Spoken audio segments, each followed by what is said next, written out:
أمسك بغير حساب وإن له عندنا لزلفى وحسن مآب صدق اللہ العظیم۔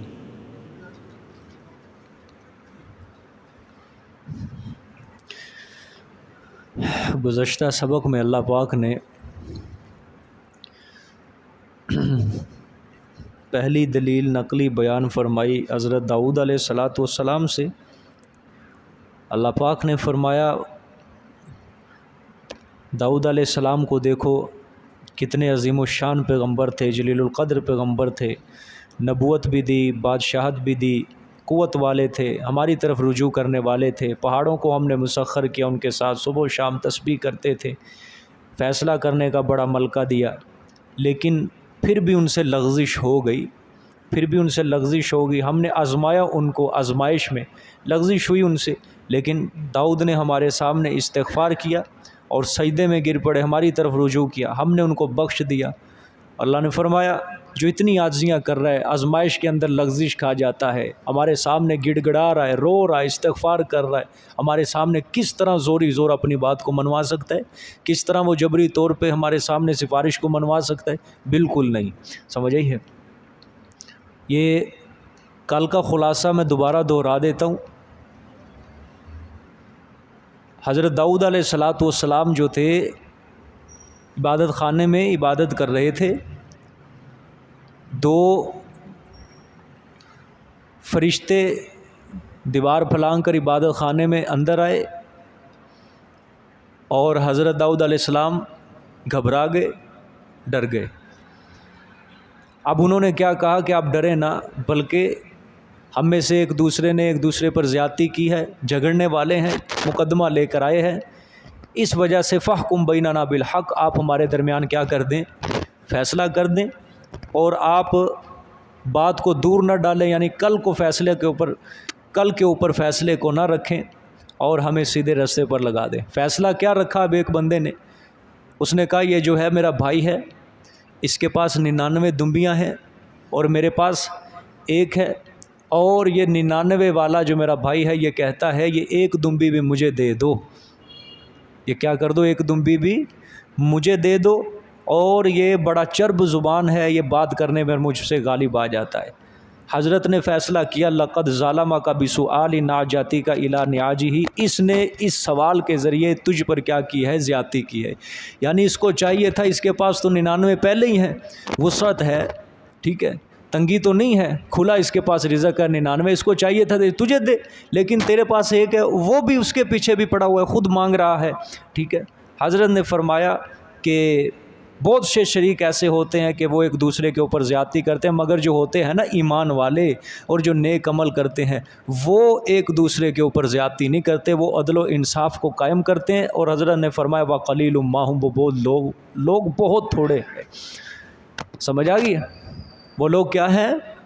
بہت تھوڑے ہوتے ہیں۔ پھر اللہ نے فرمایا داؤد علیہ السلام نے گمان کیا کہ مجھے کس میں ڈالا گیا ہے؟ آزمائش کے اندر ڈالا گیا۔ پھر حضرت نے استغفار کیا اور سجدہ کیا۔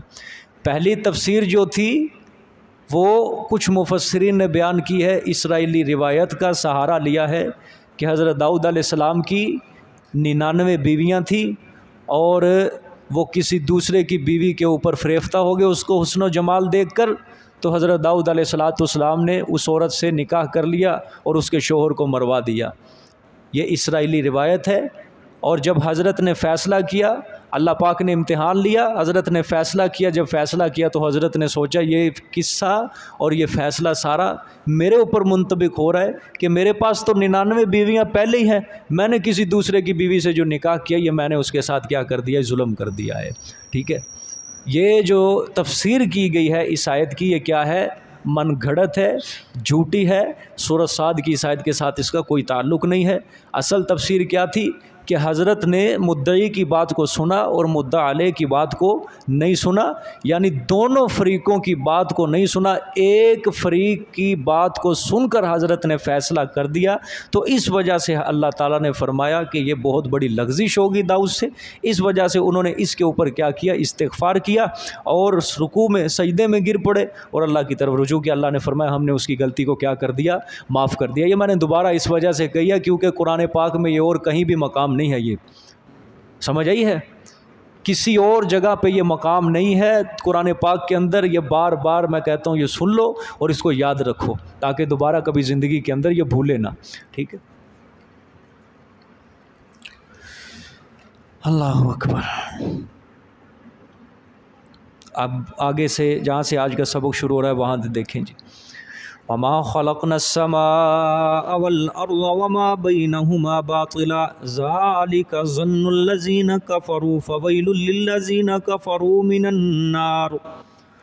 یہ اب دلیل عقلی ہے، ٹھیک ہے، ایک دلیل عقلی ہے اس میں، بس وہ یہی ہے، صرف 5 نقلی دلائل ہیں، ایک دلیل وحی ہے اور ایک دلیل نقلی ہے، ٹھیک ہے۔ اب یہ دلیل نقلی ہے، وما خلقنا السماء، اور نہیں پیدا کیا ہم نے آسمانوں میں، والارض اور زمینوں میں، وما بینہما اور جو کچھ ان دونوں کے درمیان ہے، باطلا بے فائدہ، باطلا مطلب بے فائدہ، یا دوسرا ترجمہ خالی از حکمت، یعنی حکمت سے خالی ہم نے کوئی چیز بھی کائنات میں پیدا نہیں کی۔ اللہ نے فرمایا زمین و آسمان کو، ساری کائنات کو ہم نے یوں ہی بے مقصد پیدا نہیں کیا، بے فائدہ پیدا نہیں کیا، حکمت سے خالی پیدا نہیں کیا، بلکہ یہ ساری کائنات جو ہے اللہ کی وحدانیت، اس کے تفرد بالالوہیت پر دلالت کرتی ہے، اسی کے الہ ہونے پر دلالت کرتی ہے، اسی کے واحد اور یکتا ہونے پر دلالت کرتی ہے۔ کائنات کے نظم و نسق کو برقرار رکھنا اور نہایت ہی حکیمانہ طریقے سے کائنات کے کاموں کو تدبیر سے چلانا، معبود برحق کے سوا، اللہ کے سوا یہ کسی اور کا کام ہو ہی نہیں سکتا، اللہ کے سوا کسی اور کا کام ہو ہی نہیں سکتا، ٹھیک ہے۔ وہ جو بھی اللہ کرتا ہے اپنے ارادے سے کرتا ہے، اللہ پاک کے آگے کوئی بھی شفیع غالب نہیں ہے کہ جو اس کے کاموں کے اندر دخل دے سکے، اس کے کاموں کے اندر کیا دے سکے، دخل اندازی کر سکے۔ اس کو کسی سے مشورہ لینے کی ضرورت نہیں، کسی کو وزیر بنانے کی ضرورت نہیں، کسی کو پوچھنے کی ضرورت نہیں ہے کہ میں یہ کام کس طرح کروں، میں یہ کام کرنا چاہتا ہوں، میں یہ کس طرح کروں۔ اللہ پاک کو اس چیز کی ضرورت نہیں ہے، جو چیز بھی وہ پیدا کرتا ہے وہ حکمت سے خالی پیدا نہیں کرتا۔ اللہ کو پتہ ہے کہ اس چیز کے بنانے میں فائدہ ہے یا نقصان ہے۔ انسان اور انسان کے علاوہ دوسری مخلوق، جن فرشتے جتنے بھی ہیں، وہ اس چیز کے بنانے کے اندر اس چیز کے مستقبل کے حالات سے ناواقف ہیں، سمجھ آئیے۔ اللہ جو ہے اس چیز کے بنانے کے اندر، اس چیز کے مستقبل کے حالات کے اندر اللہ پاک واقف ہے، اس کے ابتدا سے لے کر اس کے انتہا تک، سمجھ آ گئی یہ بات، اس کی ابتدا سے لے کر اس کے انتہا تک اللہ پاک کیا ہے، واقف ہے۔ انسان ہے، ماں کے پیٹ کے اندر جب بننا شروع ہوتا ہے، نطفہ جب جاتا ہے ماں کے رحم کے اندر، تو جب انسان کی ابتدا ہوئی انتہا تک، وفات تک، اور وفات کے بعد جب وہ قبر کے اندر جائے گا، اس کے ذرے ذرے کہاں بکھرتے ہیں، اس کی ہڈیاں کہاں بکھرتی ہیں، اور جب قیامت والے دن جب وہ دوبارہ زندہ کیا جائے گا، اس کا آخر کیا ہوگا، اچھا ہوگا انجام، برا ہوگا، یہ سارے حالات صرف اور صرف کون جانتا ہے، اللہ پاک جانتا ہے۔ آسمان سے بارش اترے گی، آسمان سے بارش اترے گی، محکمہ موسمیات والے ہم نہیں جانتے کہ آیا یہ بارش ہمارے لیے نقصان دہ ہے یا فائدہ مند ہے، اس چیز کو اللہ ہی جانتا ہے کہ یہ جہاں جس زمین کے ٹکڑے پہ یہ بارش اترے گی، یہ کسان کو فائدہ دے گی یا نقصان دے گی، اس کا علم بھی صرف اور صرف کس کے پاس ہے، اللہ ہی کے پاس ہے، سمجھ آئیے کہ نہیں۔ ہاں، بارش کا کون سا قطرہ زمین کے اوپر سب سے پہلے کس کے اوپر گرے گا، خشکی پر گرے گا یا تری پر گرے گا یا کسی درخت کے پتے کے اوپر گرے گا یا پہاڑ کے اوپر گرے گا یا گھاس کے تنکے کے اوپر گرے گا، اس پہلے قطرے کا علم بھی صرف اور صرف کس کے پاس ہے؟ اللہ ہی کے پاس ہے۔ سمجھ، کائنات کے اندر اللہ پاک نے جتنی بھی چیزیں پیدا کی ہیں، مخلوق ہے، جاندار ہے، غیر جاندار ہے، وہ بے فائدہ بے مقصد پیدا نہیں کیا۔ ہر چیز کو اللہ تعالیٰ نے حکمت کے تحت پیدا کیا ہے، خالی از حکمت اللہ نے کوئی چیز پیدا نہیں کی ہے۔ پہاڑ ہیں، دریا ہیں، سمندر ہیں، چشمے ہیں، آبشارے ہیں، باغات ہیں، ٹھیک ہے، اس کے علاوہ اناج، غلہ، سبزیاں، پھل، فروٹ، جتنی بھی چیزیں ہیں عالم سفلی کے اندر ہوں یا عالم علوی کے اندر ہوں، ہر چیز جو ہے اللہ تعالیٰ نے کسی نہ کسی مقصد کے تحت پیدا کی ہے، اور ہر چیز کو اللہ پاک نے انسان کی خدمت کے اندر لگایا ہوا ہے۔ سمجھ آئی ہے؟ سورۃ آل عمران کے آخری رکوع میں اللہ نے کیا فرمایا؟ ان فی خلق السماوات والارض واختلاف اللیل والنہار لآیات لأولی الالباب، کہ بے شک زمین و آسمان کے بنانے کے اندر اور رات اور دن کے آنے جانے کے اندر البتہ عقل والوں کے لیے بڑی نشانیاں ہیں۔ کیا ہے؟ عقل والوں کے لیے بہت نشانیاں ہیں۔ الذین یذکرون اللہ قیاما وقعودا وعلی جنوبہم ویتفکرون فی خلق السماوات والارض، اور وہ لوگ جو زمین و آسمان کی پیدائش کے اندر غور و فکر کر رہے ہیں، اور اس کے علاوہ وہ صبح و شام اٹھتے ہیں، بیٹھتے ہیں، اپنی کروٹوں کے بل ہیں، وہ صرف اور صرف اللہ کا ذکر کرتے ہیں۔ جب وہ زمین و آسمان کی پیدائش کے اندر سوچ و وچار کرتے ہیں تو بزبان حال یہ پکار اٹھتے ہیں، ربنا ما خلقت ھذا باطلا، اے ہمارے رب، یہ جتنی بھی چیزیں، جتنی بھی کائنات کے اندر تو نے چیزیں پیدا کی ہیں، یہ بے فائدہ اور خالی ہے حکمت پیدا نہیں کی ہے، اللہ پاک کسی نہ کسی مقصد کے ذریعے پیدا کی ہے۔ وگرنہ جس آدمی نے زمین و آسمان کے اندر غور و فکر نہیں کرنا، اس کے ذہن میں شبہات آتے رہیں گے، وہ انسان کہتا رہے گا کہ یہ چیز کا کیا فائدہ ہے بنانے کا، اس چیز کا کیا فائدہ ہے، اس چیز کا کیا فائدہ ہے۔ اللہ فرماتے الذین یتفکرون فی خلق السماوات والارض، وہ سوچ و وچار کرتے ہیں، غور و فکر کرتے ہیں زمین و آسمان کی پیدائش میں، پھر کہتے ہیں ربنا ما خلقت ھذا باطلا سبحانک فقنا عذاب النار، اے اللہ تیری یہ ذات جو ہے وہ پاک ہے، تو ہمیں آگ سے بچا لے۔ ٹھیک ہے، ربنا ما خلقت ھذا باطلا سبحانک فقنا، تو نے کوئی چیز بے فائدہ پیدا نہیں کی، اور اللہ تو پاک ہے، ہمیں کس سے بچا؟ آگ سے۔ ٹھیک ہے، اب یہاں ایک آیت دیکھیں، ذرا غور سے دیکھنا سورۃ آل عمران کی آیت کے ساتھ کس طرح اس کا ربط جڑتا ہے۔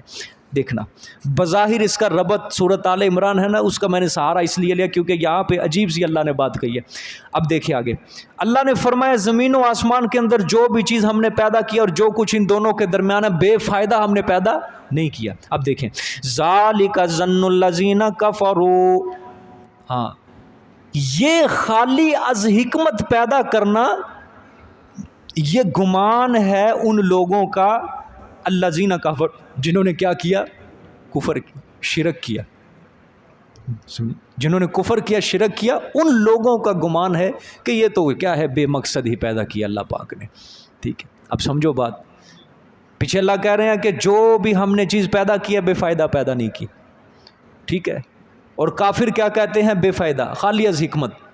سورۃ آل عمران کی آیت کیا کہتی ہے؟ جب وہ غور و فکر کرتے ہیں تو کیا کہتے ہیں؟ اللہ تو نے کوئی چیز پیدا بے مقصد پیدا نہیں کی، سبحانک، اے اللہ تو پاک ہے، تو ہمیں آگ سے بچا۔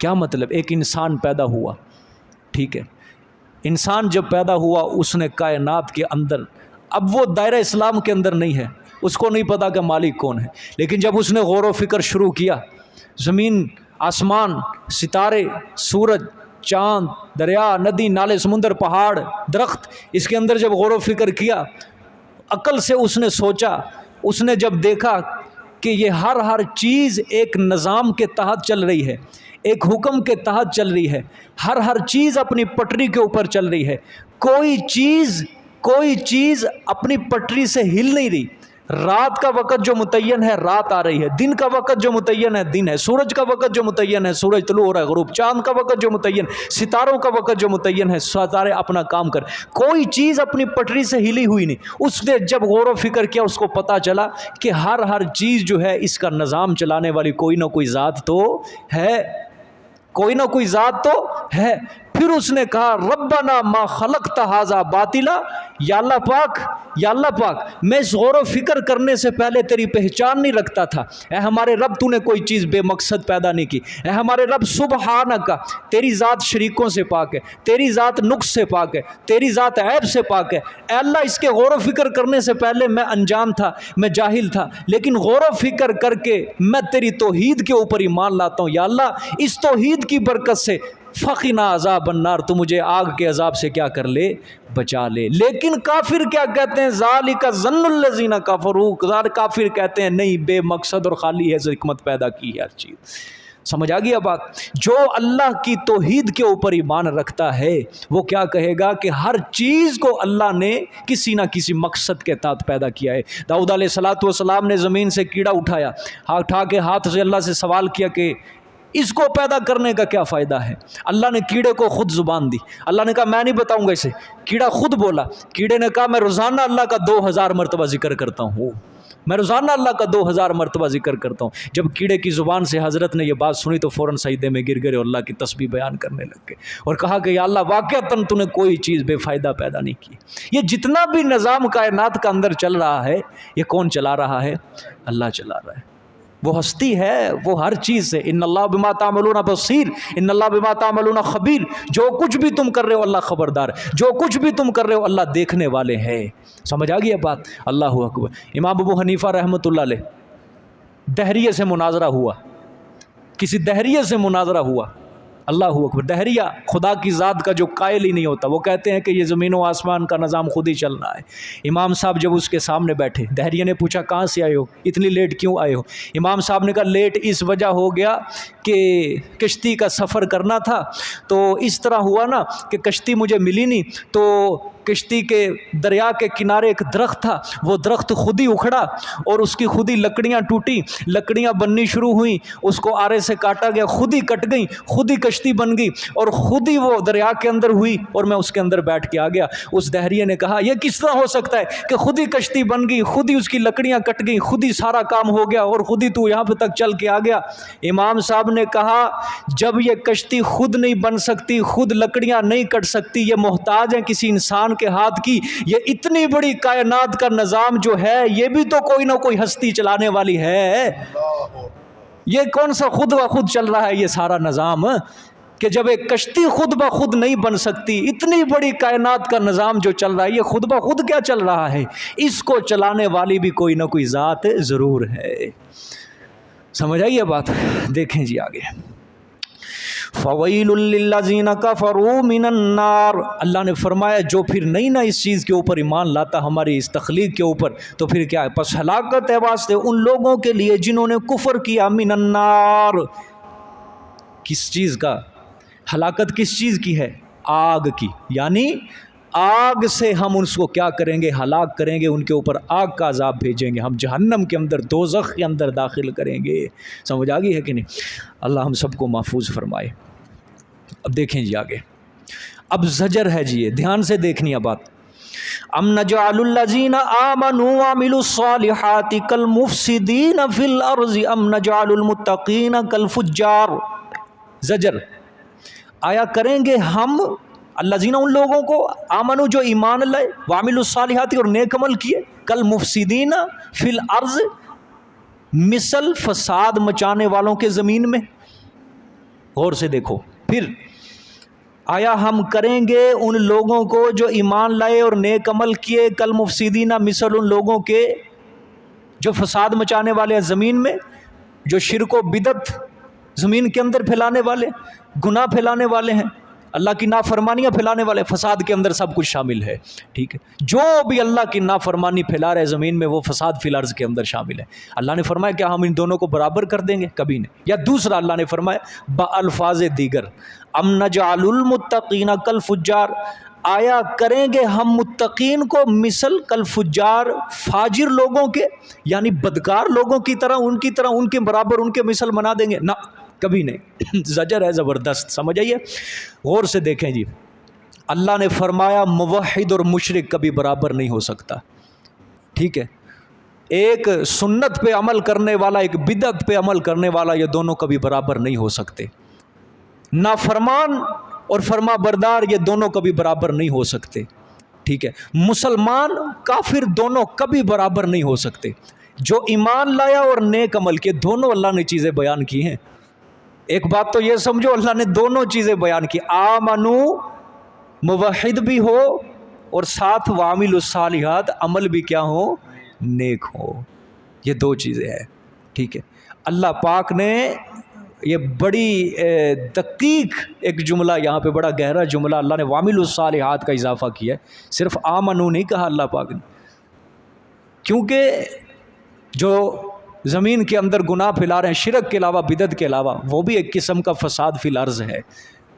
اب بعض ہیں لوگ توحید کے اوپر ایمان ہے لیکن وہ پھر بھی گناہ کے اندر شامل ہے، گناہ گار ہیں، وہ بڑے اونچے اونچے قسم کے گناہ گار، توحید کے اوپر ایمان بھی ہے، مانتے ہیں اللہ کے سوا کوئی کچھ نہیں، لیکن گناہ بھی کرتے ہیں۔ اللہ نے اس لیے قید لگائی، وعامل الصالحات کی قید لگائی، نیک عمل بھی کرے وہ، ٹھیک ہے، مومن ہو، مخلص ہو، صالح ہو، اللہ کا ولی ہو، کل مفسدین فی الارض، مثل فساد مچانے والوں کے زمین میں۔ اللہ نے فرمایا دنیا کے اندر بھی یہ با اعتبار اعمال برابر نہیں، آخرت کے اندر با اعتبار جزا و سزا کے یہ بالکل برابر نہیں ہو سکتے۔ کل قیامت والے دن اللہ نے فرمایا یہ نہیں کہ ہم متقین کو کیا کر دیں گے، ان کو بھی جہنم کے اندر، ان کو بھی، موحدین کو بھی جہنم کے اندر بھیج دیں گے، نہیں، جو مخلص ہوا، جس نے نیک عمل کیے، جو اللہ کی ذات کے اوپر، صفات کے اوپر اس نے پکا سچا ایمان رکھا، اس کو جنت میں بھیجیں گے، اور جس نے زمین کے اندر فساد مچایا اس کو ہم جہنم کی آگ کے اندر بھیجیں گے، جس نے شرک، جس نے بدعت۔ اسی طرح اللہ نے آگے فرمایا ام نجعل المتقین کالفجار، آیا ہم کریں گے متقین کو مثل فجار کے۔ اب دیکھو اس کے اندر وہی چیز آ رہی ہے، ٹھیک ہے، متقین کس کو کہتے ہیں؟ پرہیزگار، جو گناہوں سے بچتا ہے۔ یا متقی کا ایک بہت زبردست کسی نے اس کی تعریف کی ہے کہ متقی کہا جاتا ہے کہ جس طرح کوئی انسان دنیا کے اندر کسی کانٹوں والی وادی میں اپنے قمیض کو، اپنی چادر کو بچا بچا کے، اپنے جسم کو بچا بچا کے چلتا ہے کہ کہیں مجھے کانٹا نہ کوئی چبھ جائے، اسی طرح تقویٰ ہے، دنیا جو ہے یہ گناہوں کی وادی ہے، اس کے اندر سے اس طرح وہ اپنا سفر کرے آخرت تک، مرنے تک، کہ کسی گناہ کے اندر ملوث نہ ہو، اللہ کی نافرمانی اس سے سرزد نہ ہو۔ اس کو کیا کہا جاتا ہے؟ متقی کہا جاتا ہے۔ اور فجار کس کو کہا جاتا ہے؟ بدکار، بڑے بڑے گناہ کرنے والا۔ فجار مطلب کبیرہ ایک گناہ ہوتا ہے، ایک صغیرہ گناہ ہوتا ہے۔ ایک کبیرہ گناہ جو ہوتا ہے، مثال کے طور پہ ماں باپ کی نافرمانی کرنا، سود کھانا، رشوت کھانا، کسی کے اوپر بہتان باندھنا، قتل، ڈاکہ زنی، چوری، یہ سارے کیا ہیں؟ فاجر کے اندر شامل، فجار کے اندر شامل ہے، بڑے بڑے گناہ، ٹھیک ہے۔ صغیرہ گناہ جو ہوتے ہیں یہ بغیر توبہ کے معاف تو ہو جاتے ہیں نیکیوں سے، لیکن کسی صغیرہ گناہ کے اوپر بار بار اصرار کرنا، بار بار عمل کرنا، وہ صغیرہ بھی کبیرہ بن جاتا ہے، ٹھیک ہے۔ صغیرہ گناہ کے اوپر مصر رہنا، بار بار اس کے اوپر عمل کرتے رہنا، اس سے ہٹنا ہی نہیں، بعض اوقات وہ بھی کیا ہو جاتا ہے؟ کبیرہ کی شکل میں بن جاتا ہے۔ ایسے انسان کو کیا کہا جاتا ہے؟ فجار کہا جاتا ہے۔ اللہ نے فرمایا یہ بھی دنیاوی اور اخروی لحاظ سے کبھی برابر نہیں ہو سکتے، ٹھیک ہے۔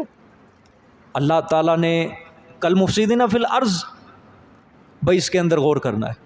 زمین کے اندر اس وقت جو بھی اللہ تعالیٰ کی فرما برداری سے لوگوں کو دور کر رہے ہیں وہ کیا ہے؟ فساد فی الارض کے اندر شامل ہے، فساد فی الارض کے اندر شامل۔ جو بھی اللہ اور اس کے رسول کی اطاعت سے، دین اسلام سے، محمد صلی اللہ علیہ وسلم کے رستے سے کوئی بندہ کوئی انسان دوسرا دور کر رہا ہے وہ کس کے اندر شامل ہوگا؟ فساد فی الارض کے اندر، چاہے وہ مولوی ہو، چاہے وہ سیاستدان ہو، چاہے کسی لحاظ سے پیر فقیر ہو، گدی نشین ہو، ہر طبقے کے اندر اگر کوئی اللہ رسول کی اطاعت سے دور کرے گا وہ فساد فی الارض کے اندر وہ بندہ شامل ہوگا۔ سمجھ آ گئی اب بات؟ اور پھر جو بندہ فساد فی الارض زمین کے اندر گناہ مچائے گا، قرآن اس کے بارے میں کیا فیصلہ کرتا ہے؟ اس کو ہم کون سا عذاب دیں گے؟ دوہرا عذاب دیں گے، دوہرا عذاب۔ ایک تو خود اس نے گناہ کیا اور دوسرا دوسروں کو بھی اس نے گناہ کے اوپر لگا دیا، اس کے لیے کیا ہوگا؟ ضعفین، دوہرا عذاب ہوگا اس کے لیے، ٹھیک ہے؟ مولوی ہو، شرک کی تعلیم دے، بدعت کی تعلیم دے، کیا ہے؟ فساد فی یہ سب سے بڑا فساد ہی شرک ہے نا، جس کو قرآن موضوع بناتا ہے، جس گناہ کی سب سے زیادہ قرآن تردید کرتا ہے، سب سے بڑا شرک ہے، یہی فساد فی الارض ہے سب، اور یہیں سے ہر گناہ کی ابتدا ہوتی ہے۔ شرک جو ہے سارے گناہوں کی جڑ اور ابتدا جو ہے وہ شرک سے شروع ہوتی ہے۔ جس بندے کا اللہ کے اوپر سے ایمان کمزور ہو گیا، سمجھو بس گناہوں کا دروازہ اس کے لیے کھل گیا ہے۔ جس بندے کا اللہ کے اوپر سے یقین کم ہو گیا کہ اللہ عاجز ہے، اللہ نہیں پکڑ سکتا، مخلوق، اسباب یہ ہمیں بچائیں گے، اسباب ہمیں بچائیں گے، دنیا بچائے گی، مال بچائے گا، پیسہ بچائے گا۔ جس انسان کا دنیا کے مال و متاع اور اسباب کے اوپر یقین بیٹھ جائے، دنیا کے کسی انسان کے اوپر یقین بیٹھ جائے تو کیا ہو جائے گا؟ وہ گمراہ ہو جائے گا۔ یہی تو شرک ہے۔ اللہ جیسی محبت وہ کسی مخلوق سے کرنے لگ جائے، یہ کیا ہو جائے گا؟ شرک فی المحبت ہوگا۔ جو علم اللہ کے پاس ہے وہ مخلوق میں جانے، اس کو کہتے ہیں شرک فی العلم ہو جائے گا۔ کس نے کہا کہ جو اللہ کے پاس علم ہے وہی مخلوق کے پاس علم ہے؟ اللہ بھی حاجتیں پوری کرتا ہے، فلانا بھی حاجتیں پوری کرتا ہے، یہ کیا ہوگا؟ یہ بھی شرک ہوگا۔ اب جس بندے کا شرک والا دروازہ کھل گیا، یہ گناہ کا دروازہ کھل گیا، سمجھو اس نے سارے گناہ کے دروازے کھول لیے اپنے۔ سمجھ آ گئی؟ بدعت ہے، سنگین گناہ ہے بدعت، سنگین گناہ ہے۔ اور اگر میں یوں کہوں کہ اس گناہ کو کسی کے خانے کے اندر ڈالنا بڑا مشکل ہے تو یہ بھی کوئی جھوٹ نہیں ہے۔ اس کی نفرت کسی کے، کیونکہ وجہ کیا ہے؟ وہ اس کو ثواب سمجھ کے کر رہا ہے، اس کو سمجھانا بڑا مشکل ہے۔ بدعت جو ہے سمجھانا بہت مشکل ہے، کیونکہ کیا ہے؟ دین کے اندر اس نے ایک نئی چیز کو ایجاد کیا اور شیطان بے ایمان نے پٹی پڑھائی کہ یہ ثواب کا کام ہے۔ بظاہر وہ ثواب کا کام لگ رہا ہے لیکن حقیقت کے اندر سے وہ جہنم کی آگ کو خرید رہا ہے۔ یہ سمجھانا بڑا مشکل ہے۔ اب لوگوں سے کہہ لو جو بدعت کے اندر مشغول ہوتے ہیں ان کو کیوں کام کرتے ہو؟ آگے سے تمہیں ڈائریکٹ فتویٰ لگائیں گے بھائی نیکی کا کام ہے، یہ نیکی کا کام ہے۔ سمجھ آئیے؟ بالکل کہ اچھا اہتمام کیا ہم نے، اچھا انتظام کیا ہے، کٹھے ہو کے دیکھو تو صحیح، سارے قرآن خوانی کر رہے ہیں کٹھے ہو کے، تم قرآن پڑھنے کو بدعت کہہ رہے ہو؟ اذان سے پہلے صلاۃ و سلام ہے، تم درود پڑھنے کو بدعت کہہ رہے ہو؟ بندہ کیا جواب دے گا وہاں پہ؟ اور 12 ربیع الاول کو پہاڑیاں بنانا، آپ صلی اللہ علیہ وسلم کی آمد ہوئی ہے، یہ بدعت کہہ رہے ہو؟ استغفر اللہ، تم سے بڑا گستاخ کوئی، تم نے توہین کی ہے۔ اور یقین کرو اب تو خدا کی قسم خوف آتا ہے، یہ توہین رسالت کا جو جملہ چل پڑا ہے، اب جو مرضی بندہ آپ صلی اللہ علیہ وسلم کے ساتھ کسی گناہ کو خود ملوث ہو اور نسبت آپ صلی اللہ علیہ وسلم کے ساتھ کر دے کہ میں آپ صلی اللہ علیہ وسلم کی وجہ سے کوئی یہ کام کر رہا ہوں، بس اگر وہ کوئی اس کا انکاری ہوگا بس جی اس نے توہین کی ہے، مارو اس کو، قتل کرو۔ یہ سیال کوٹ والا واقعہ آپ کے سامنے ہے۔ جب یہ کام ہم عوام کے سپرد کر دیں گے کہ تم جو مرضی کرو، بس جس طرح اس کا معاشرے کے اندر بگاڑ ہوتا ہے بہت سخت۔ اب سیال کوٹ والا واقعہ آپ کے سامنے تھا، کوئی جانچ پڑتال ہوئی، بس 2-4 بندوں نے مشہور کر دیا اس نے توہین کیا، بعد میں سارا پتہ چلا کہ یہ تو ویسے معاملہ ہے ہی نہیں تھا، یہ معاملہ ہی کچھ اور تھا۔ اور لوگوں نے کیا کیا؟ جرسیاں اتاریں، توہین رسالت کیا، لے لو جی ثواب ملے گا ہمیں، جنت مل جائے گی، آج جنت خرید لو، کپڑے اتارے، جرسیاں اتاری، جوتے اتارے، آگ کے اندر رکھ دیے سب نے جا کے، جس کے اندر اس کو جلایا گیا۔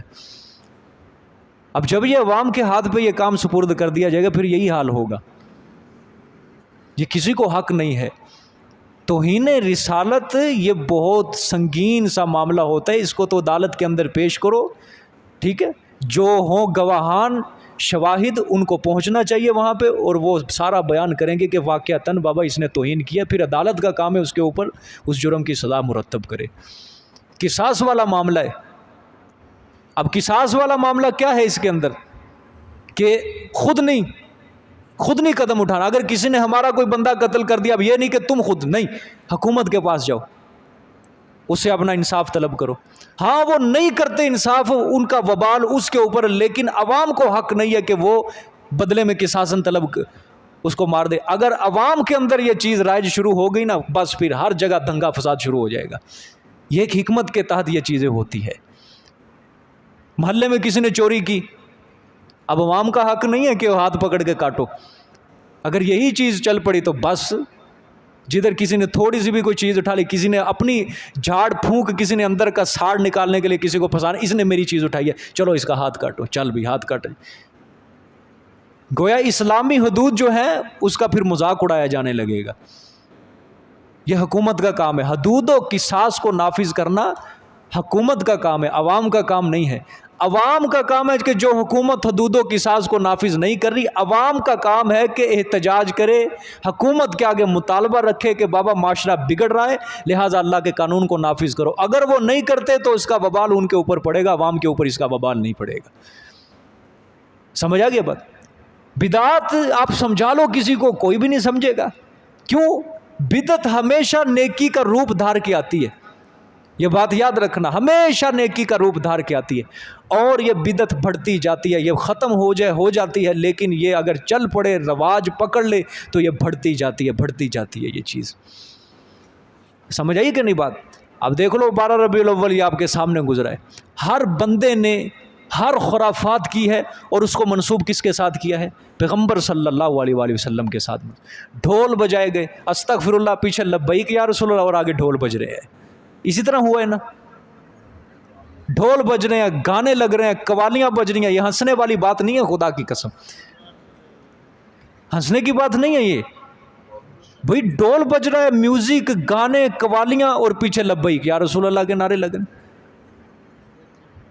اور بڑے عجیب لوگ ہیں، اور یہ قوم بڑی سیانی ہے، جو مولوی حضرات ہیں وہ صبح کو جلوس نکال کے مسجدوں میں داخل ہو جاتے ہیں، بس ختم، اور جو عوام ہوتی ہے، عورتیں ہوتی ہیں، وہ رات کو اپنا کام شروع کرتے ہیں کہ مولویوں نے جان دو اپنی کرا، پھر آپ اپنا کام کریں گے۔ یہ کام چل رہا ہے پورا سال۔ مولوی ممبر کے اوپر بیٹھ کے کہتا ہے سالگرہ حرام ہے، سالگرہ بنانے جائز نہیں، سالگرہ، اور نبی کے نام پہ خود کیک کاٹ رہے ہوتے ہیں، کوئی 64 پاؤنڈ کا، کوئی 63 پاؤنڈ کا، کوئی 10 پاؤنڈ کا، کوئی فلانا، اور مقابلے ہو رہے ہیں، فلانی مسجد نے اتنے کاٹا، فلانی مسجد نے، مذاق بنایا ہوئے، لہو و لعب ہے، قرآن اس کو لہو و لعب، کھیل تماشا دین کو بنا لیا انہوں نے۔ اور اگر کچھ کہہ دو، اچھا تمہیں نبی سے محبت نہیں ہے، نبی سے پیار نہیں ہے تمہیں، گستاخ ہو تم۔ کون ہوتا ہے گستاخ؟ کون ہے گستاخ؟ جس نے کلمہ پڑھ لیا لا الہ الا اللہ محمد رسول اللہ، وہ کون ہے؟ کون کہتے ہیں بھئی اس کا مطلب اگلے سال تم قوالیاں رائج کر دو، پورا اس کے اوپر ثواب کا حکم مرتب کر دو، پھر آپ صلی اللہ علیہ وسلم کے اوپر تم قوالیاں اور گانے بنانے لگ جاؤ گے، اور اس کو کہو گے جو اس کے خلاف، گانے کے خلاف بولے گا تم کیا کہو گے؟ تو بھی گستاخ ہے۔ یہ دین میری اور آپ کی مرضی کا نام تھوڑی ہے، دین ہے اللہ اور اس کے رسول کی مرضی کا نام ہے۔ کیوں میرے باپ کی جاگیر تھوڑی ہے، یا کسی کے باپ کی جاگیر تھوڑی ہے یہ دین، یہ تو اللہ اور اس کے رسول کی مرضی کا نام ہے۔ اور آپ دیکھ لیں آئے سال یہ کام بڑھتا جا رہا ہے، آئے سال یہ کام بڑھتا جا رہا ہے، آئے سال بڑھتا جا رہا ہے۔ سب سے زیادہ یہ شروع ہوا تھا پاکستان میں، سن 1977 کو شروع ہوا تھا، ذوالفقار علی بھٹو کے خلاف جماعت نکلی تھی ایک، اس نے احتجاج بلند کیا، وہیں سے یہ کام شروع ہوا۔ اوپر سے انہوں کا دعویٰ تھا کہ ذوالفقار کے خلاف ہم کام کریں گے، اور حکومت نے پابندی لگا دی کہ تم نے اس کے خلاف کوئی جلوس نہیں نکالنا۔ انہوں نے کہا کہ 12 ربیع الاول یہ آپ کی پیدائش کا دن ہے، چلو بھئی جلوس نکالو۔ ادھر سے جلوس نکالا جاتا، نام دیا گیا آپ صلی اللہ علیہ وسلم کی ولادت کا جشن ہے، اور اندر نعرے لگتے تھے ذوالفقار علی بھٹو کے خلاف لگتے تھے۔ وہاں سے یہ پاکستان کے اندر کام شروع ہوا، چلتے چلتے چلتے چلتے آج دیکھ لو انجام کہاں تک پہنچ گیا۔ میں حیران ہوں جن مولویوں نے یہ فتوے دیے ان کا بنے گا کیا؟ جنہوں نے فتوے دیے ہیں مناؤ، خوشیاں مناؤ جتنی منا سکتے ہو، ان کا بنے گا کیا کہ عوام تمہارے فتووں کی وجہ سے کس طرف چل پڑی ہے. کوئی ڈھول بجا رہا ہے، کوئی پوچھنے والا نہیں ہے، اتنی اتنی داڑیاں رکھی ہوئی ہے اور پگڑیاں اوپر باندھی ہوئی ہیں اور جھنڈے ہاتھ میں پکڑ کے ڈانس کیا جا رہا ہے، قوالیاں. کیا جی نبی پاک صلی اللہ علیہ وسلم کی آمد کر دی. ایسے لوگوں کو ہم دلائل دیں کہ تم ثابت کرو یہ کام ابو بکر نے کیا، عمر، ایسے دلائل دیں؟ ایسے لوگوں کو ہم حدیث سنائیں، یہ دلیل دیں، دلیل کا مطالبہ کریں؟ ایسے لوگ دلیل سے ماننے والے نہیں ہیں. بس ان کے دلوں کے اندر یہ رچ، ان کے ذہن میں بس یہی ہے کہ یہ نبی پاک کے ساتھ منسوب ہے، بس جو مرضی بکواسات کرو جو مرضی، بس نبی پاک صلی اللہ علیہ وسلم کی آمد کی خوشیاں میں نبی پاک. میں حیران ہوں، ایک مولوی کا میں بیان سن رہا، دلیل اس نے مانگی، اینکر نے، جشن عید میلاد النبی کی دلیل دو. اس نے کہا جی دیکھو ہجرت کب ہوئی؟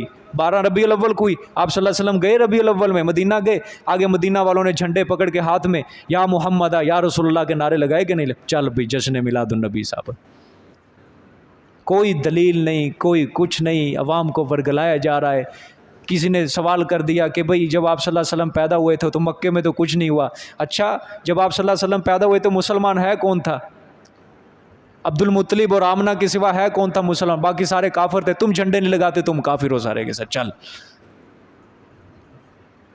تم کافروں والا کام، جھنڈے تم نہیں لگاتے، ٹھیک ہے، جلوس تم نہیں لگاتے، تم کافروں والا کام کر رہے ہو، اور ہم تو لگاتے ہیں الحمدللہ، ہم مسلمانوں والا کام کر رہے ہیں.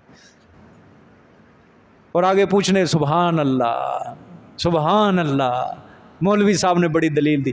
ان بیوقوفوں کو یہ نہیں سمجھ آتی، چلو ولادت جب آپ کی ہوئی وہ ایک طرف رکھو، باقی زندگی کدھر گئی آپ صلی اللہ علیہ وسلم؟ اور باقی زندگی میں تو 12 ربیع الاول ہے نا، 63 سال زندگی ہے، 63 مرتبہ تو آیا نا، 62 مرتبہ. چلو 40 سال آپ صلی اللہ علیہ وسلم کی نبوت سے پہلے کا بھی نکال دو، وہ بھی نکالو ایک طرف. بعد میں 23 سالہ جو نبوت ملی ہے اس کے اندر مکی زندگی کے اندر بھی آیا نا، اس وقت تو ثابت کرو. مدنی زندگی میں آیا 10 سال مدنی زندگی، وہاں تو ثابت کرو، وہاں تو دین اسلام پھیل چکا تھا. اگر ہم یہ مطالبہ کرتے پھر کہتے ہیں ان کے پاس وقت نہیں تھا. ان کے پاس وقت نہیں تھا جلوس نکالنے کا. اگر ان کے پاس وقت ہوتا تو وہ جلوس نکالتے. سمجھ آئی؟ اور اگر ہم مطالبہ کریں یہ جو تم کام کر رہے ہو سارے کے سارے نبی پاک صلی اللہ علیہ وسلم کے دور کے اندر تھے، آگے سے ہمیں کہتے ہیں یہ جو آپ نے اینک ڈالی ہے یہ تھی، یہ جو قرآن پاک آپ پرنٹنگ میں پڑھو یہ تھا، یہ جس ڈیسک کے اوپر آپ قرآن پاک یہ تھا، یہ بھی تو بدعت ہے. ابھی تک ان کو یہ چیز نہیں سمجھ آئی. بھائی مانو یہ جو تم کام کر رہے ہو، ہم نے یہ ڈیسک دین تھوڑی سمجھا ہوا ہے کہ ڈیسک کو بنانا اور اس کے اوپر رکھ کے قرآن پڑھنا یہی دین ہے. اس کے علاوہ شیشے کے اوپر آپ قرآن رکھ کے پڑھیں گے تو وہ گناہ ہوگا. ہم نے اس کو دین تھوڑی بنایا ہے، یہ ڈیسک کے اوپر ہی قرآن پڑھنا دین ہے، نیکی ہے. تم نے تو اس چیز کو دین بنایا ہے. تم نے پھر اس کے اوپر فتویٰ لگایا جو نہیں منائے گا آپ کا میلاد وہ کافر ہو جائے گا، وہ گستاخ ہو جائے گا. تم ہمیں یہ چیز دکھاؤ، یہ کہاں لکھی ہوئی ہے؟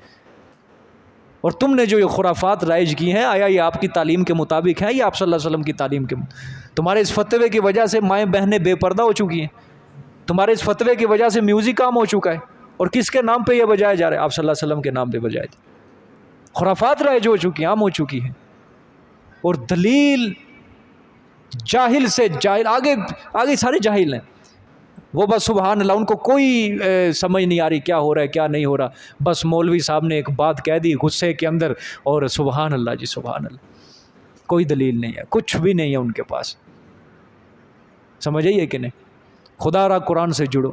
یہ سارا فساد فی الارض کے اندر شامل ہے، سارا فساد فی الارض کے اندر شامل.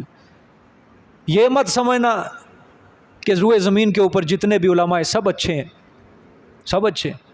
اور یہ بھی مت سمجھنا روئے زمین پہ جتنے بھی علماء ہیں سب کے سب برے ہیں. اچھے ہیں لیکن بہت کم ہیں، اور وہ بہت کم ملیں گے، وہ بھی قسمت والے کو ملیں گے. سیدھی بات ہے. اہل کتاب کے مولویوں کو، یہودیوں کو جو عالم تھے، تورات کے عالم تھے، اللہ نے کتنا ان کو رگڑا ہے سورۃ بقرہ کے اندر. سورۃ بقرہ کا چوتھا حصہ سارا اللہ پاک نے اہل کتاب کے مولویوں کے خلاف بیان کیا. اللہ نے کہ تم غلط فتوے دے رہے ہو لوگوں کو، غلط ڈگر کے اوپر تم نے چلائے ہوئے، تم تورات کے احکامات کو تحریفیں کر رہے ہو، تمہارا میں حال، تمہارا حشر بہت برا کروں گا۔ اللہ کہہ رہے ہیں تو جو یہ فتوے غلط دے دے کے یہ روٹیاں نذرانے بٹور رہے ہو، یہ تم اپنے پیٹوں کے اندر آگ بھر رہے ہو، تم ساری کی ساری یہ کھا نہیں رہے، تم یہ آگ بھر رہے ہو اپنے پیٹوں میں۔ سارے برے بھی نہیں، سارے اچھے بھی نہیں، اچھے ہیں، برے زیادہ ہیں، غلط رستے پہ چلانے والے آپ کو بہت زیادہ ملیں گے۔ اور کبھی اس چیز کے بارے میں پریشان مت ہونا کہ فلانا جی فرقے والے وہ بھی بیان کرتے ہیں، ہم وہاں جاتے ہیں تو ہمیں معلوم ہوتا ہے وہ سچے ہیں، فلانے فرقے والے وہاں بیان کرتے ہیں وہ سچے ہیں، فلانے فرقے والے وہ بیان کرتے ہیں وہ سچے ہیں۔ ہم کدھر جائیں؟ قصور ہمارا اپنا ہے، ہمارا اپنا قصور ہے۔ ہم نے خود سنا نہیں کسی کو، ہم نے خود قرآن پڑھا نہیں ہے، قصور اپنا ہے۔ اب آپ نے آج قرآن پڑھ لیا، ماشاءاللہ 22 سپارے پڑھ لیے، آپ کو کوئی بندہ اپنی بات منوانا اتنا آسان اس کے لیے کام نہیں ہوگا۔ کیوں؟ آپ کو پتہ ہے کہ اللہ تعالیٰ نے قرآن کے اندر یہ بات کہیں کہی نہیں ہے، ٹھیک ہے؟ جس نے قرآن اپنے سینے کے اندر محفوظ کر لیا، اس سے غلط بات منوانا بہت مشکل ہے، بہت مشکل، ناممکن ہے۔ کیوں؟ قرآن پاک اس نے پڑھ لیا، اس کے دل کے اندر قصے کہانیاں دوہڑے ٹپے یہ حکومت نہیں کرتے، اس کے دل کے اندر اللہ کا قرآن حکومت کرتا ہے، اس کے دل کے اندر اللہ کا قرآن حکومت کرتا ہے۔ اور یقین کرو یہ ربیع الاول پہ مولوی آتے ہیں نا، دلائل دیتے ہیں، قرآن حدیث کے دلائل شروع کر دیتے ہیں، اور من گھڑت۔ میں سوچتا ہوں بے وقوفو، پورا سال ممبر کے اوپر بیٹھ کے تم قصے کہانیاں بیان کرتے ہو، اور 12 ربیع الاول کو قرآن حدیث۔ پھر ذہن میں آتا ہے کہ 12 ربیع الاول کو قصے کہانیاں بیان کریں کیسے، کیونکہ کسی بزرگ نے تو یہ کام کیا ہی نہیں، وہاں کیا منائیں گے؟ کسی بزرگ نے، شیخ عبد القادر جیلانی نے کیا ہو تو قصہ بیان کریں۔ یہ پیداوار ہی کب کی ہے؟ آج کی ہے۔ اور ایک نے سورۃ یونس کی آیت پڑھی، آیت نمبر 58 ہے جی، اور یہ دیکھو قل بفضل اللہ وبرحمتہ فلیفرحوا وبذالک فلیفرحوا، اور ترجمہ فلاں اعلیٰ حضرت نے کیا ہے کہ میرے پیغمبر خود فرما دو اللہ کی رحمت اس کے فضل سے لوگوں کو چاہیے وہ خوش ہوا کریں۔ خوش ہوئے؟ خوش کیا مطلب ہے خوشی کا؟ بازاروں کے اندر جاؤ، ٹریفک بند کر دو، جھنڈے ہاتھ میں لے کے نعرے لگاؤ۔ حالانکہ پچھلی آیت کیا کہتی ہے؟ پچھلی آیت کے اندر اللہ نے ذکر کیا ہے، یا ایھا الذین آمنوا قد جاءتکم موعظۃ من ربکم، اے وہ لوگو تحقیق تمہارے پاس اللہ کی طرف سے کیا آئی ہے؟ نصیحت آئی ہے۔ وشفاء لما فی الصدور، اور وہ سینوں کے لیے کیا ہے؟ شفا ہے وہ نصیحت، قرآن پاک۔ وہدی ورحمۃ للمؤمنین، اور وہ ہدایت ہے، وہ رحمت ہے مومنین کے لیے۔ اب کہا آپ صلی اللہ علیہ وسلم قل بفضل اللہ وبرحمتہ فبذلک فلیفرحوا، میرے پیغمبر کہہ دو یہ جو نصیحت آئی ہے نا، اس کے ساتھ اس کو چاہیے، اللہ کی رحمت اللہ کے فضل کے ساتھ اس کو چاہیے خوش ہوئے، وہ اس نصیحت کو اندر غور و فکر کریں، اس کے اوپر عمل کریں، اس کو اپنی زندگی کے اندر لائیں۔ یہ بہت بڑی نعمت مل گئی ہے تمہیں کہ تمہیں جہنم سے بچا کر یہ نعمت تمہیں جنت کی طرف لے کر جائے گی۔ یہ ہوتی ہے تحریفات قرآن پاک کے اندر، ایک تھوڑا سا ٹوٹا پکڑ کے اپنے عقائد کو، اپنے نظریوں کو ثابت کرنا، یہ ہوتی ہے تحریف قرآن پاک کے اندر، اس کے معنی مفہوم کو ہی بدل دینا۔ اور یہ کام کس کے اندر تھا؟ یہ یہودیوں کے اندر تھا یہ کام سب سے زیادہ۔ وہ انہوں نے کہا بھائی مانو نے تورات کو ہی بدل دیا تھا، اس طرح وہ معنی کے اندر تحریف کیا کرتے تھے۔ اگر کوئی پڑھا لکھا جا کے یہودیوں سے فتویٰ لیتا تھا، وہ حق کو باطل کے ساتھ ملاتے تھے، اللہ نے فرمایا۔ اگر کوئی ان پڑھ جاتا تھا بالکل چھپا ہی لیتے تھے۔ مثال کے طور پہ اگر کسی نے تورات کا تھوڑا بہت علم ہوتا نا، تو کوئی پڑھا لکھا انسان جاتا یہودیوں کے عالم کے پاس، وہ جی یہ جو پیغمبر ہے، وہ جو تورات کے اندر نشانیاں ہیں وہ تو ساری فٹ آ رہی ہیں، میں نے خود پڑھا ہے تورات میں۔ اب یہ حق کو باطل کے ساتھ ملاتے ہیں۔ نہ بابا نہ، وہ اس طرح نہیں، وہ اس طرح ہے اس کا معنی۔ اگر کوئی ان پڑھ جاتا وہ کہتا کہ حضرت جی یہ جو ہماری کتاب ہے تورات آیا، وہ ساری نشانیاں اس پیغمبر کے اوپر فٹ ہو رہی ہیں، تو پھر آگے سے کیا کہتے؟ اور نہیں وہ نشانیاں کوئی فٹ نہیں ہو رہی۔ وَتَكْتُمُونَ الْحَقَّ، اللہ نے فرمایا تم حق کو چھپاتے ہو۔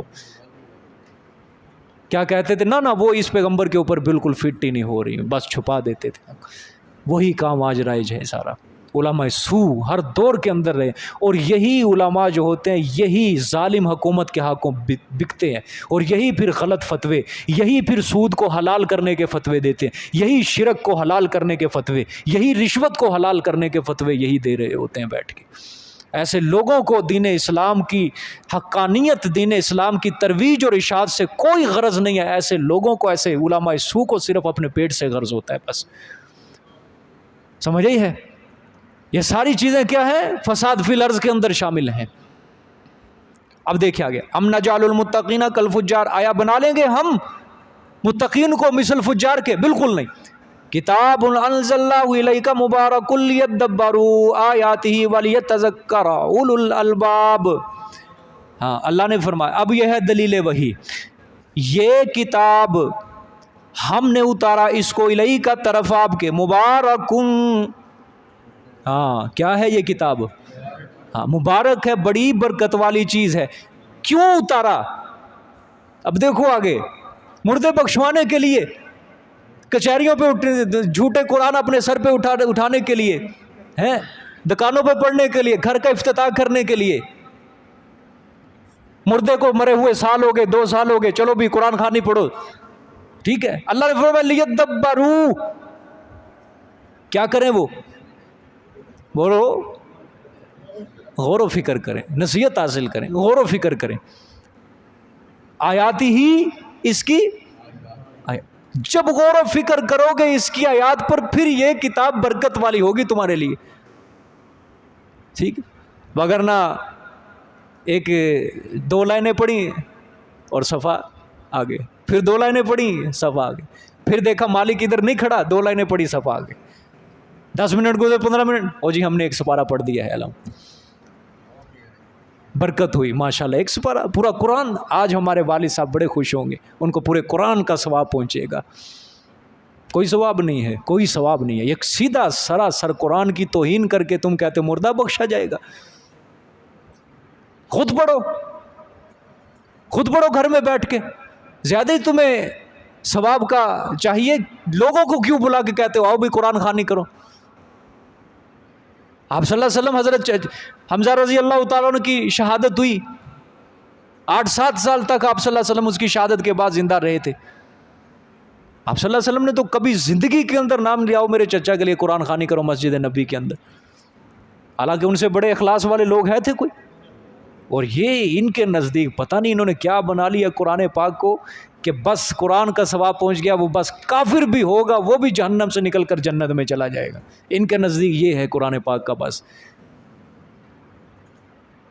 اور یہ صحیح بات ہے، یہ ساری جو بدعات ہیں نا، بدعات، یہ سارے الٹے سیدھے کام یہ ایسے کہ جو کرتے ہیں یہ کمزور عقیدے والے لوگ کرتے ہیں، جن کے کبھی قرآن سے شغف ہی نہیں، قرآن سے کبھی انہوں نے سیکھا ہی نہیں، قرآن کو سمجھا نہیں. ایسے لوگ قرآن کو اس طرح کا استعمال کرتے ہیں. وہ فیکٹری بن گئی، اچھا 10 پارے مدرسے سے بچے لے کے آؤ، پڑھاؤ، ادھر برکت ہو. اور اسی فیکٹری کے اندر ملاوٹ ہو رہی ہوتی ہے، ہو رہی ہے کہ نہیں ملاوٹ ساری؟ دکان نویں بنی ہے، اچھا جی لے کے آؤ بچے، اور اسی دکان کے اندر ڈنڈی چلتی ہے، ڈنڈی ماری جاتی ہے. ہوتا ہے کہ نہیں سب کچھ؟ کاروبار کے اندر اضافہ ہوگا جی، حرام کے اندر اضافہ ہوگا قرآن پڑھ کے بالفاظ دیگر. کمزور عقیدے کے لوگ ایسے کے کام کرتے ہیں، کمزور عقیدے. قرآن کو اس لیے انہوں نے استعمال کیا ہوا ہے. اور سب سے بڑا ادھر کون ہوتا ہے؟ بیوقوف بیٹھنے والا مولوی ہوتا ہے، دعا کروانے والا. اور اللہ قرآن میں کہتا ہے وَلَا تَشْتَرُوا بِآيَاتِي ثَمَنًا قَلِيلًا، میری آیتوں کو تھوڑی قیمت کے بدلے نہ بیچا کرو. 2 روٹیوں پیچھے اللہ کی آیتوں کو بیچ دیا، 1 چاولوں کی پلیٹ پیچھے اللہ کی آیتوں کو بیچ دیا. اللہ فرماتے ہیں بالکل تھوڑی. اللہ اکبر. آگے دیکھیں جی، کتاب انزلنا الیک، یہ کتاب ہم نے اتارا اس کو طرف آپ کے، مبارکن، کیا ہے یہ؟ برکت والی کتاب ہے بڑی. ہاں لیدبروا آیاتی، تاکہ وہ غور و فکر کریں اس کی آیات میں. اس کی طرف کسی نے نہیں آنا، نہیں آنا. جمعے کے اندر مولوی کیا کہ تھک جاتا ہے اور درس سنو قرآن سمجھو, کوئی نہیں آئے گا انشاءاللہ, کوئی نہیں آئے گا. سمجھ آئی ہے کہ نہیں؟ ہاں تمہارا مردہ بخشوائیں گے, کل کو آ جانا انشاءاللہ پورا قرآن پڑھے گی پوری کلاس. ہاں آئیں گے, بھاگ کے آئیں گے, ٹھیک ہے کہ نہیں؟ اور یہ بھی کہیں گے کل کی دیگ ہماری طرف سے انشاءاللہ العظیم, یہ بھی کہیں گے. اور کہیں گے اپنی فائدے کے لیے نصیحت کے لیے پڑھو, کوئی نہیں آئے گا انشاءاللہ, کوئی نہیں آئے گا اس کے لیے. وَلِيَتَذَكَّرَ أُولُو الْأَلْبَابِ, اور چاہیے کہ وہ نصیحت حاصل کریں عقل والے. عقل والے کیا کریں؟ غور و فکر کے بعد کیا کریں؟ نصیحت حاصل کریں. ٹھیک ہے, عقل والے غور و فکر کر کے پھر کیا کریں گے؟ نصیحت حاصل کریں گے. وَوَهَبْنَا لِدَاوُودَ سُلَيْمَانَ, اور ہم نے عطا کیا داؤد علیہ السلام کو سلیمان علیہ السلام. نعم العبد, بڑا اچھا بندہ تھا. کون؟ سلیمان, بہت اچھا بندہ تھا. ٹھیک, انہ اواب, بے شک وہ رجوع کرنے والا تھا اللہ کی طرف. ہر معاملے میں اللہ سے مشورہ کرتا تھا, اللہ سے پوچھتا تھا, اللہ سے صلاح, اللہ سے مشورہ. کون تعریف کر رہا ہے؟ اللہ تعریف کر رہا ہے. سبحان اللہ, سبحان اللہ. نعم العبد, کتنا اچھا بندہ تھا, بہت اچھا بندہ تھا سلیمان ہمارا, بہت اچھا بندہ. سبحان اللہ. کوئی کسی آج دنیا کے اندر کوئی بڑا آدمی کسی کی تعریف کر دے نا, وہ تو پھر موبائل نکال کے کہتا ہے نہیں حضرت ایک منٹ ٹھہرے, اب موبائل میں کھولتا ہوں, اب آپ نے تعریف کرنی ہے. 1 منٹ کی ویڈیو بنا کے پھر وہ سٹیٹس لگاتا ہے, یہ دیکھو جی میں اس کے ساتھ کھڑا ہوا ہوں, ایسے یہ وہ فلاں, تعریف کی ہے میری فلانے بندے نے, دیکھو میرے کتنے تعلقات ہیں. ٹھیک ہے, اور یہ دیکھو یہ تعلق سب سے بڑا ہے. اللہ کہہ رہا ہے نعم العبد, بڑا اچھا بندہ تھا وہ, اس سے بڑا تعلق ہے ہی کوئی نہیں ہے. سمجھیے, اس سے اچھا, اس سے بڑا تعلق دنیا کے اندر کائنات کے اندر ہے ہی کوئی نہیں, جس کے بارے میں اللہ کہہ دے بڑا اچھا بندہ تھا ہمارا یہ. سمجھیے, اس سے بڑا سٹیٹس ہی کوئی نہیں ہے, اس سے بڑا سٹیٹس ہی کوئی نہیں ہے. ٹھیک ہے, انہ اواب, اللہ خود کہہ رہے ہیں ہماری طرف رجوع کرنے والا تھا. اذ عرض علیہ بالعشی الصافنات الجیاد, بے شک جب کہ پیش کیے گئے, ہاں جب کہ پیش کیے گئے, غور سے ترجمہ, علیہ اوپر اس کے سلیمان علیہ السلام کے, بالعشی شام کے وقت, صافنات الجیاد عمدہ گھوڑے. ٹھیک ہے, عمدہ گھوڑے, الجیاد تیز رفتار جس کو کہتے ہیں, عمدہ گھوڑے. اور صافنات عمدہ گھوڑے, الجیاد عمدہ, اس کا عمدہ ترجمہ تیز رفتار. ٹھیک ہے, یعنی جن کو سمجھایا جائے, جنگی چالیں پوری جن کو سمجھا دی جائے. ٹھیک ہے, فقال انی احببت حب الخیر عن ذکر ربی, فرمایا حضرت نے بے شک میں نے محبت کی, ہاں بطور افسوس کے حضرت نے فرمایا بے شک میں نے محبت رکھی, محبت مال کی, عن ذکر ربی, اپنے رب کی یاد سے, بوجہ غفلت کے. ٹھیک ہے, اپنے رب کی یاد سے میں نے مال سے محبت کر لی. حتیٰ توارت بالحجاب, یہاں تک کہ چھپ گیا سورج پردے میں. کیا چھپ گیا؟ پردے میں سورج چھپ گیا. توارت بالحجاب, کیا چھپ گیا؟ پردے میں سورج چھپ گیا. ٹھیک ہے, ردوہا علیہ, پھر کیا ہوا؟ حضرت نے پھر حکم دیا واپس کرو اس کو میرے پاس, یعنی ان گھوڑوں کو لاؤ میرے پاس دوبارہ واپس. فطافق مسحم بالسوق والآناق, پس شروع کیا آپ نے ہاتھ پھیرنا پنڈلیوں اور گردنوں کو. کیا مطلب؟ حضرت نے گھوڑے کیا کر دیے؟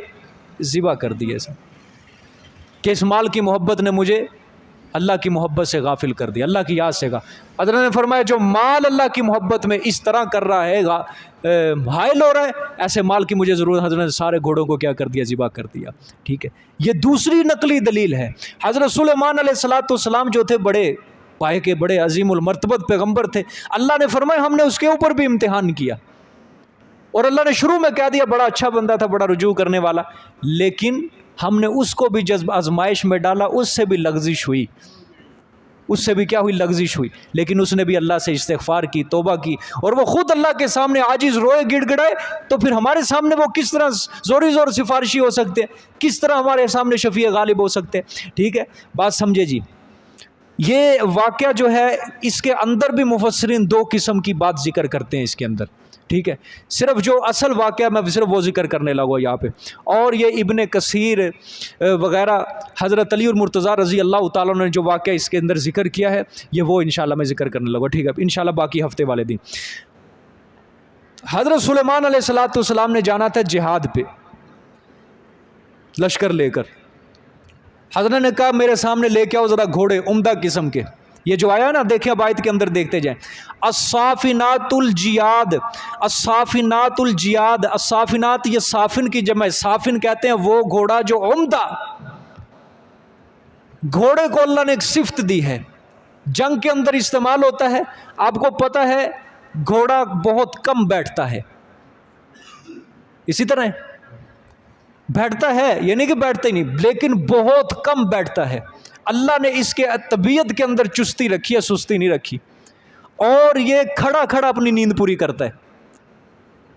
اور کبھی غور سے دیکھنا کہ گھوڑا چاروں پاؤں کے اوپر کھڑا نہیں ہوتا، بلکہ ایک پاؤں تھوڑا سا ڈھیلا رکھتا ہے، 3 پاؤں کے اوپر کھڑا ہوتا ہے یہ. اور 3 پاؤں کے اوپر کھڑا ہو کے وہ گھوڑا اپنی نیند پوری کرتا ہے. جس گھوڑے کے اندر یہ نشانی ہوگی سمجھو یہ گھوڑا تیز رفتار اور عمدہ ہونے کی نشانی ہے گھوڑے کی. اس کو کہتے ہیں صافنات، عمدہ قسم کے گھوڑے، تیز بھاگنے والے، جہاد تیز بھاگنے والے. حضرت نے گھوڑے منگوائے، ان کو دیکھنے میں اس قدر دیر ہو گئی کہ دن چھپ گیا، سورج غروب ہو گیا. حضرت کی عصر کی نماز فوت ہو گئی. کیا ہو گئی؟ عصر کی نماز. حتی توارت بالحجاب، یہاں تک کہ چھپ گیا وہ پردے میں. ٹھیک ہے، یہ پیچھے آیا نا اذ عرض علیہ بالعشی، شام کے وقت. یہ مفہوم اس سے لیا گیا حتی توارت بالحجاب. کیا چھپا تھا؟ سورج چھپ گیا.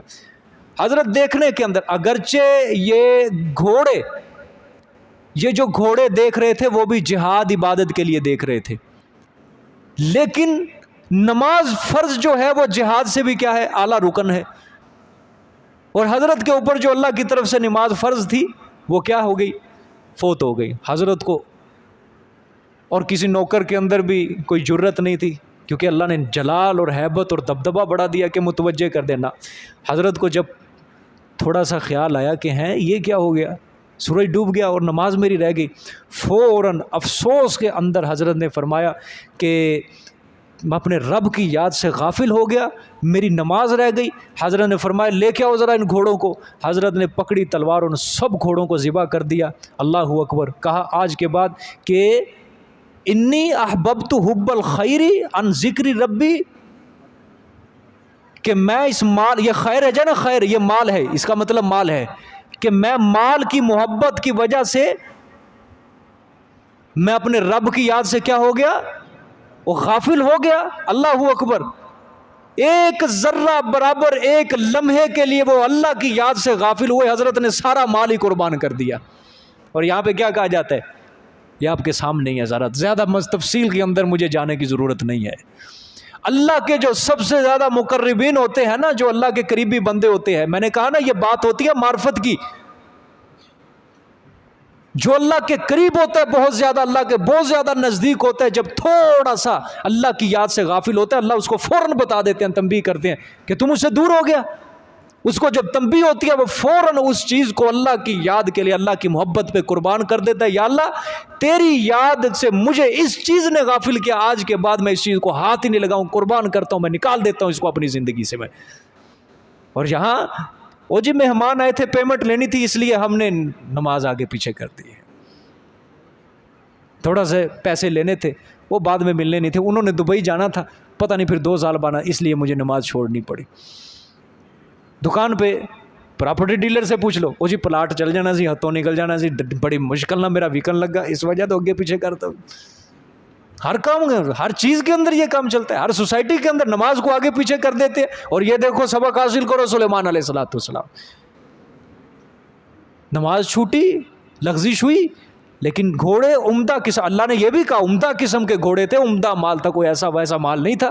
اور حضرت نے کیا چھری منگائی، تلوار منگائی، سب کو کیا کر دیا؟ قربان کر. ہو سکتا ہے اس شریعت کے اندر گوشت جو ہے گھوڑے کا حلال ہو، اس وجہ سے حضرت نے کیا کر دیا؟ وہ حلال قربان کر دیا اللہ تعالیٰ کے رستے کے اندر. کہ جو اللہ کے مقربین ہوتے ہیں ان کے نزدیک اگر بال برابر بھی اللہ کی محبت کے اندر ذرہ برابر فرق آ جائے نا، تو ان کی پریشانی اور فکر بڑھ جاتی ہے. اور ایک دنیا دار جو آدمی ہوتا ہے، اس کے 10 روپے کا نقصان ہو جائے، وہ کہتا ہے میرے یہ ضائع کیوں ہوئے ہیں، یہ وجہ کیا بنی ہے، گھنٹہ 1.5 گھنٹہ پورا اس کے اوپر صرف کرتا ہے. یہ ہوتی ہے اللہ والوں کی پہچان اور گناہ گاروں کی پہچان، دنیا داروں کی پہچان. مسلمان کا نظریہ یہی ہونا چاہیے کہ بابا نہ، اس کو نماز پڑھ کے خوش ہونا چاہیے، اس کو نماز اگر چھوٹ بھی گئی اس کو پریشان ہونا چاہیے. آپ قرآن پڑھ کے جاتے ہو، آپ کو خوش ہونا چاہیے، واہ اللہ تو نے چند آیتیں قرآن سمجھنے کی آج ہمیں پھر توفیق دے دی، اللہ تیرا شکر ہے۔ پھر اگر کبھی ترجمہ چھوٹ بھی جائے کسی بامر مجبوری تو سمجھنا یا اللہ یہ کون سی مجھ سے لغزش ہوگی، ربا کس چیز نے مجھے تیرے قرآن سے دور کر دیا، میرا قرآن سمجھ تیری آیتیں مجھ سے چھوٹ گئیں، اے اللہ اس چیز کو میں قربان کرتا ہوں، آج کے بعد میں یہ کام نہیں کروں گا، آج کے بعد مجھے درس سے چھٹی نہ کرنے دینا یا اللہ۔ اپنی خوشی اپنی غمی جو ہے وہ قرآن کو بناؤ، اپنی خوشی اپنی غمی نماز کو بناؤ، اپنی خوشی اپنی غمی اچھے اعمال کو بناؤ، اچھے اعمال کرو گے تو خوش ہو جاؤ، اچھے اعمال چھوٹتے ہیں تو غم کا اللہ کے آگے اظہار کرو، غم کا اظہار کرو۔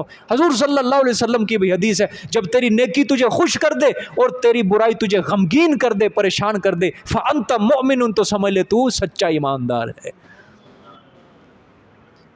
اگر کوئی سبق پڑھ کے یہاں سے نکلتا ہے نا تو ذہن میں رکھتا ہے او آج تے ستے ہی رہے ہیں، کوئی سمجھ نہیں آئی ہے گی، اج تے جھٹکے ہی لگتے رہے مینوں، دن دے تھکے سی سمجھ آئی؟ تو کیا ہوتا ہے، یہ کوئی فائدہ نہیں ہے۔ پھر حضور صلی اللہ علیہ وسلم کا ایک صحابی تھا، اس کو نماز کے اندر اپنے باغ کا خیال آیا، باغ کا خیال آیا، سنا ہے واقعہ کسی نے؟ اس کو باغ کا خیال آ گیا نماز کے اندر، جب نماز سے سلام پھرا فوراً گیا اس باغ کو پورے کے پورے اللہ کے رستے میں صدقہ کر دیا، مولا یہ نماز کے اندر حائل ہوا، میں تجھ سے باتیں کر رہا تھا یہ باغ حائل ہوا، رب آج مجھے اس چیز کی ضرورت نہیں ہے، جا میں غریبوں کے اندر اس کو صدقہ کرتا ہوں۔ ہاں آج کے بعد اگر کسی کو کوئی دکان ہو نا، اگر دکان کا حساب کتاب آ جائے دکان کا نماز کے اندر، اس دکان کو جا کے بیچو اور اس کا سارا پیسہ جو ہے